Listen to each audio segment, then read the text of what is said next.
Hello friends, मैं निधि गर्ग फिर से हाजिर हूं एक नए टॉपिक के साथ। पति पत्नी की खुशहाली का मूल मंत्र क्या है?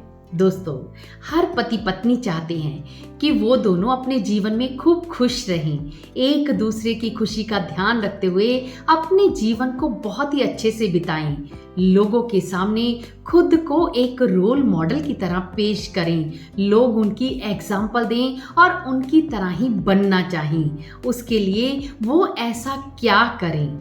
दोस्तों, आज मैं आपके साथ वही मूल मंत्र शेयर करने वाली हूँ जिसे आपको अपने जीवन में अपनाना है और अपने जीवन को पूरी जिंदगी खुशहाली से बिताना है। तो दोस्तों, वीडियो शुरू करूं उससे पहले मैं आपको महाभारत का एक प्रसंग सुनाती हूँ। महाभारत में एक प्रसंग आता है कि जब एक बार पांडव वन में भटक गए थे। भटकते भटकते वो बहुत दूर निकल गए और उन्हें प्यास लगी। वो कुछ समय के लिए वहां पर बैठ गए।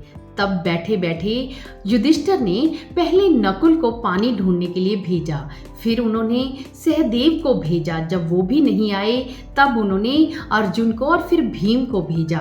धीरे धीरे जब चारों जन वहां से चले गए लेकिन चारों ही वापस नहीं आए, तब युधिष्ठिर वहां से उठे और उठकर खुद पानी की तलाश करने के लिए चले गए।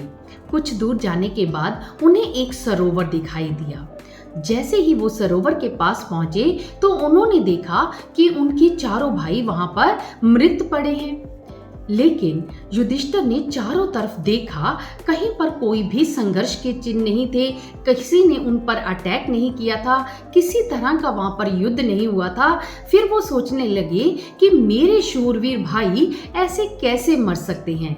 ये सोचते हुए वो कुछ पल के लिए वहां पर रुक गए, लेकिन फिर वो सरोवर की तरफ गए।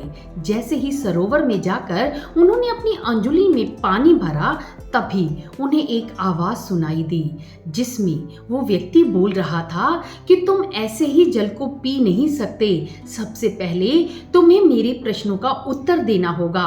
अगर तुम मेरे प्रश्नों का उत्तर नहीं दोगे तो तुम्हारा हाल भी तुम्हारे भाइयों के जैसा ही होगा, लेकिन अगर तुम मेरे प्रश्नों का उत्तर दोगे तो तुम्हारे सभी भाई जीवित हो जाएंगे।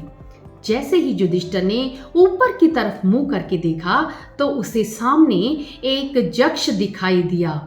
वो उससे प्रश्न करता है कि इस संसार में सबसे सुखी व्यक्ति कौन है? युधिष्ठिर ने कहा, इस संसार में सुखी व्यक्ति वही है जिसके अंदर धैर्य है, जिसके अंदर पेशेंस है, क्योंकि कहते हैं कि धीरे धीरे रे मना, धीरे सब कुछ होए, पानी सींचे 100 घड़ा, ऋतु आए फल होए। जिस व्यक्ति के अंदर पेशेंस है, चाहे वो पति पत्नी है, चाहे वो अपने जीवन में कोई बिजनेस कर रहा है, चाहे कोई भी व्यक्ति अपनी हेल्थ के लिए काम कर रहा है, लेकिन अगर उसके अंदर धैर्य है तो वो धीरे धीरे अपने जीवन को सुधार लेता है। क्योंकि जिसके अंदर पेशेंस होती है उसका कॉन्फिडेंस बढ़ जाता है, उसका व्यवहार, उसकी वाणी, उसका आचरण सुधर जाता है, उसके अंदर बहुत ही ज़्यादा आगे बढ़ने की इच्छा शक्ति पैदा हो जाती है, वो हमेशा पॉजिटिव रहता है। जिस व्यक्ति के अंदर पेशेंस होती है वो हमेशा दूसरों को भी आगे बढ़ाता है और खुद भी अपने जीवन में आगे बढ़ता है। जिस व्यक्ति के अंदर पेशेंस होती है वो जीवन को अलग नजरिए से देखता है, वो अपने जीवन में हर वो काम करता है जिससे उसका रिश्ता सुधर सके, वो हर वो काम करता है जिससे वो लोगों की मदद कर सके। इसी तरह जिन पति पत्नी के अंदर धैर्य होता है वो हमेशा संवेदनशील बने रहते हैं, कभी भी उनके अंदर हीनता की भावना नहीं आती है, वो कभी भी खुद को कम नहीं आंकते हैं और ना ही अपने जीवन साथी को कम आंकते हैं, जिससे उनके अंदर हमेशा ही एक दूसरे के लिए जुड़ाव महसूस होता है और वो सालों साल तक एक दूसरे के साथ जुड़े रहते हैं और अपने जीवन को खुशहाल बनाते हैं। दोस्तों, पेशेंस ही खुशहाली का सबसे बड़ा मूल मंत्र है। दोस्तों, अगर आप अपने जीवन में खुशहाल रहना चाहते हैं तो अपने आप में धैर्य को लेकर आएं, अपने अंदर पेशेंस लेकर आएं।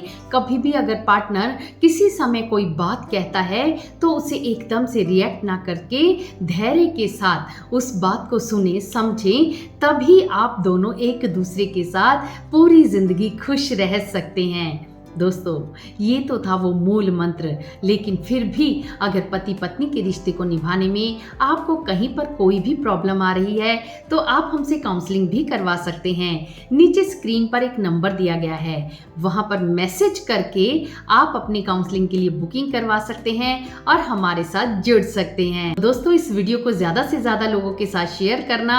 आपने इस वीडियो से क्या सीखा वो मुझे कमेंट बॉक्स में लिख के बताना और हम मिलेंगे नेक्स्ट वीडियो में। तब तक आप पति पत्नी का रिश्ता हमेशा मजबूत बना रहे। धन्यवाद।